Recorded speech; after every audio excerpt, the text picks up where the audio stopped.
નમસ્કાર, આપ સૌનું સ્વાગત છે ઇન્ડિયા ન્યૂઝ ગુજરાતના ખાસ કાર્યક્રમ આપણો ગુજરાતમાં અને હું જ આપની સાથે કિશન તિવારી। સમાચારોની શરૂઆત કરીએ આપણે સૌથી પહેલા મહત્વના સમાચારથી। વાત કરીએ આપણે ગાંધીનગરની, તો ગુજરાતના રાજકીય ઇતિહાસમાં એક મહત્વપૂર્ણ ઘટના સામે આવી છે।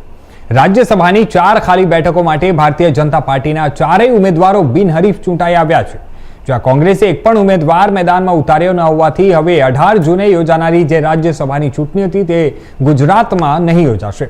સૌથી મહત્વની વાત એ છે કે રાજ્યના ઇતિહાસમાં પ્રથમ વખત રાજ્યસભામાં કોંગ્રેસનો એક પણ સભ્ય નહીં હોય। ગુજરાતમાં રાજ્યસભાની 4 બેઠકો માટે યોજાનારી ચૂંટણી પહેલા જ પરિણામ સ્પષ્ટ થઈ ગયું છે। ફોર્મ પરત ખેંચવાની અંતિમ મુદત જે હતી તે પણ પૂર્ણ થતા હવે ભાજપના 4 ઉમેદવારોને સત્તાવાર રીતે બિનહરીફ જાહેર કરવામાં આવ્યા છે। ભારતીય જનતા પાર્ટીએ રાજ્યસભાની 4 બેઠકો માટે રાજેશ શુક્લા, મુકેશ રાઠવા, માનસિંહ પરમાર અને જીતેન્દ્ર કંજારિયાને ઉમેદવાર તરીકે જાહેર કર્યા હતા। 4 ઉમેદવારોએ નિયત સમય મર્યાદામાં ઉમેદવારી પત્રો ભર્યા હતા। બીજી તરફ આપણે વાત કરીએ તો કોંગ્રેસે એક પણ ઉમેદવાર મેદાનમાં ઉતાર્યો નહોતો અને જેના કારણે કોઈ સ્પર્ધા ઊભી થઈ ન હતી અને ફોર્મ પરત ખેંચવાની પ્રક્રિયા પૂર્ણ થયા બાદ ભાજપના 4 ઉમેદવારોને બિનહરીફ વિજેતા જાહેર કરવામાં આવ્યા છે।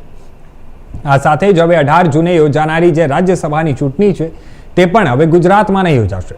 ચૂંટણી પંચને મતદાન પ્રક્રિયા હાથ ધરવાની જરૂર નહીં પડશે અને 4 ઉમેદવારો સીધા રાજ્યસભાના સભ્ય તરીકે સંસદમાં પહોંચશે।